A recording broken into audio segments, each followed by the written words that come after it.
everyone, welcome back to my channel. My name is Kajal, and first of all, a very happy new year to each and every one of you. I hope that this year you land in your dream country and may your all goals come true. So let's get started, and today we will be discussing MCQs of IELTS listening exam. We'll discuss the strategies and then we'll discuss some tips and tricks that you have to follow for specifically these types of questions. Well, I would like to thank each and every one of you. We have hit the 2000 subscriber mark on the 1st January, and that was a great milestone. So thank you so much who have contributed in this journey, and in any way you have supported me, shared my videos. So thank you so much for contributing in and subscribing to the channel and being a regular follower. Now let's get started. So first of all, we'll discuss the tips that you need to follow for your listening, and then we'll move on to exact strategies that you need to follow to get all correct answers. So let's get started. First tip that I want to give you is that when it comes to your IELTS MCQs, it can really be difficult, and the difficulty level also increases depending upon how easy is your exam or how difficult it is. So you need to have a lot of practice of MCQs, and you need to do a variety of MCQs so that whatever level comes in your exam, you are prepared for it. So I also upload IELTS listening videos on mostly daily basis so that you can practice your IELTS listening at least on a daily basis and you don't get distracted. So make sure that you do it on a daily basis and you are practicing. So practice is the key when it comes to your IELTS listening exam. The second tip that I want to give you is that when 2 or 3 people, that is in section 3, when 2 or 3 people are having a conversation, what happens that they don't mostly give you your answer directly. What they do is that first person will say that okay, this is the correct thing, and you'll mark your answers. And sometimes what happen that once we know that okay, this is our answer, you'll mark that and you move on to the next question. You start reading your next question and expect that they will be now saying about the second question, and you forget about the first. But especially in the third section, I would say when 2 or 3 people are having a conversation, you need to remember that different people have their own opinions and they can also change the answers. So at least listen to what everyone has to say of a specific topic and then only move to your next answer. Listen the audio very nicely. So remember that first of all they will trick you with some wrong answer and then they will give you some correct answer. That you need to remember is that you have to be very careful with the connecting devices or the signposting that we call in our listening exam. You have to be very careful about it. What are signposting? They are basically the cohesive devices that you use in your IELTS writing exam. So you have to be very careful about it when they are speaking, because the way they speak, that connectors and maybe the signposting, that can change the exact meaning of the sentence. So you have to be very careful towards it. And the next thing is that you have to remember that there is a lot of paraphrasing when it comes to your IELTS exam. I cannot emphasize it anymore. I have already said it like 100 times on my YouTube only, that you should expect paraphrasing at each and every moment. I've taken a separate class on IELTS writing paraphrasing, and I have also taken a separate video. I have made a separate video on your reading, the biggest secret of your IELTS reading exam, and same comes for your IELTS listening exam too. And I cannot emphasize enough that how important is paraphrasing. You cannot move or you cannot expect the same answer or the same wording that they will be using in the question. They will be speaking that. So you have to be ready in all manners. You can see my both videos on writing and reading. You'll get a better idea of paraphrasing by watching those videos. Basically what you have to do is you have to understand each and everything that they are saying. Try to get a hold of English language, try to listen and understand the meaning of the words that they are using. And the next trick is that you have to know the keywords and just try to find the keywords when you are doing your listening exam. Let's quickly go through the exact strategies that you need to follow for your MCQs listening type of questions.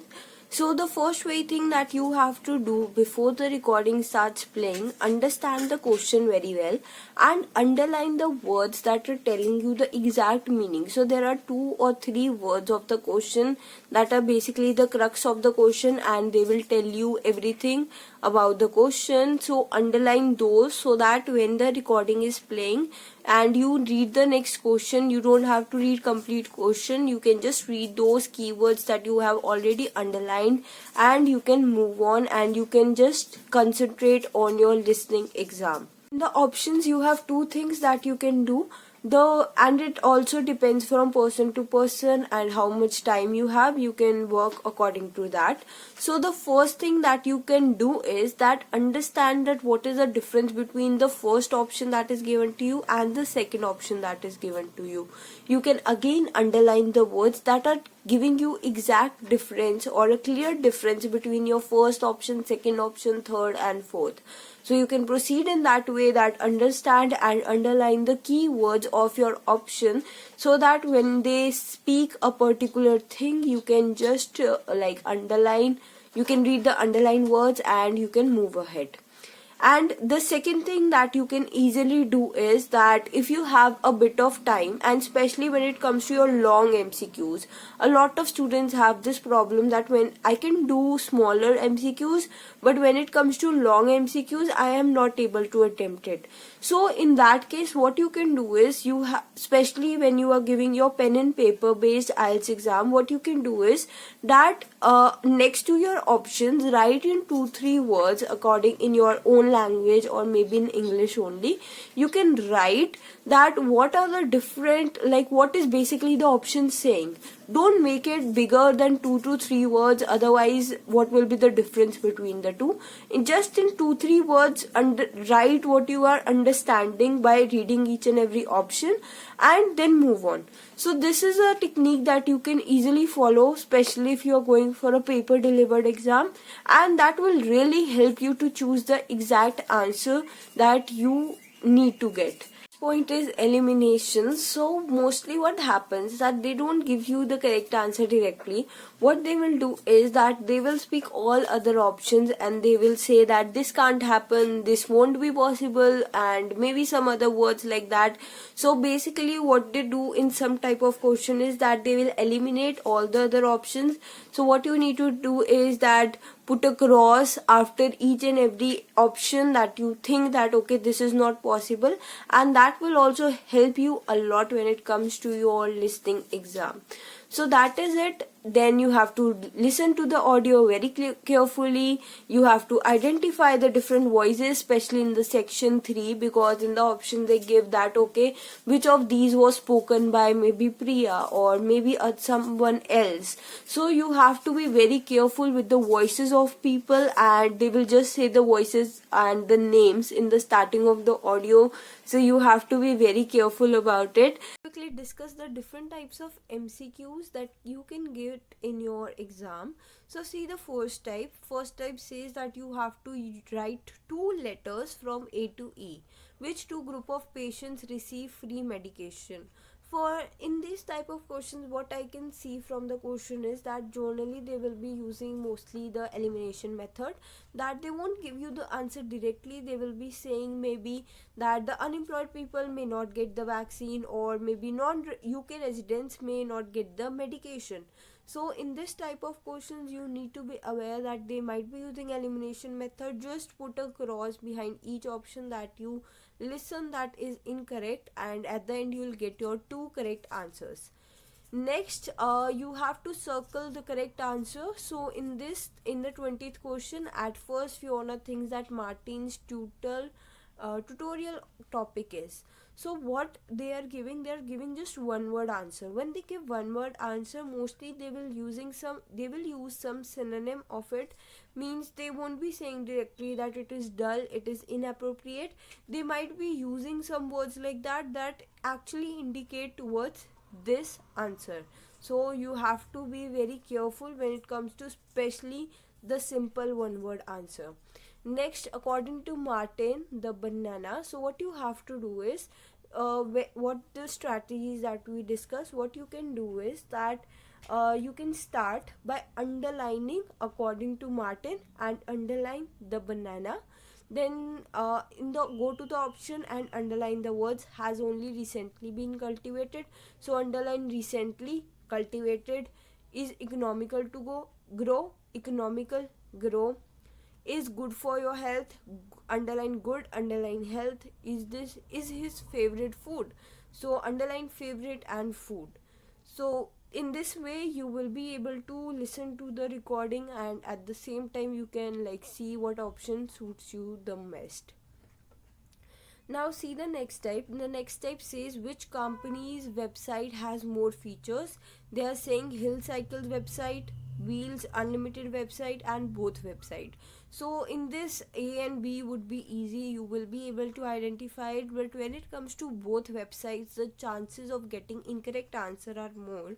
So you need to understand and hear it very carefully when they are talking about Hill Cycles as well as Wheels Ultimate Unlimited, because they might at later stage say that okay, this answer was also correct, and both the websites contain some information. So at that point, just don't go by cutting it, just write A plus B, and later on when you are writing your answer in the answer sheet, put a C. So that can be a way to do this type of question. 8 to 40. So what they are giving is they are giving A to G answers, and you have to select 38, 39 and 40's answer from these. What you can do is that basically what should you do, if the answer of 38 is A, mark it like this. If the answer of 40 is maybe E, mark it like this. And at a later stage, do not at this stage do not waste your time, and in the later stage you can easily write the correct answer in your answer sheet, and don't waste time when you are actually doing this type of question. Again, in this type of question also you need to underline the main keywords of A to G, so that when they speak some particular point you can easily recognize it. Otherwise, if you especially in this type, you can definitely feel that there are a lot of options. So what you can do is write in 1-2 words ahead each option, that what they are actually talking about. Okay, next thing, that you can always predict your answers in MCQs. You need to look for the keywords, like the words that sound similar or usually the number, so you can move around it. Next thing that I have to tell you is that if there are in sometimes in option, what happen that the two words or two option have similar words, like see in the first one, C and D option says private bus and private car, so it is highly likely that the answer would be between C and D. And same goes for the second question. The options are Chinese action films and Chinese love films. So what you can do is that you can have mentally you can think that okay, you can keep these as a high priority, that the answer can be between A and C. So this was it for your MCQs, and we have covered all the types that you get for your IELTS listening MCQs part. That is it for your MCQs part. I hope that this video really helps you, and if you have any other doubt and if you would like to know about the listening exam, I conduct live classes on YouTube and you can ask me question over there, or otherwise you can also message me on my Telegram group, WhatsApp group, Facebook group, anywhere where you are, and I will see you really soon. Thank you so much for subscribing to the channel. If you haven't done it yet, click on the subscribe button, turn the bell button to all, so that you get notified whenever I'm taking a live class on YouTube. That was it. Thank you so much. Please like and comment down below and share this video with most of the people that you know. Thank you so much. Bye bye.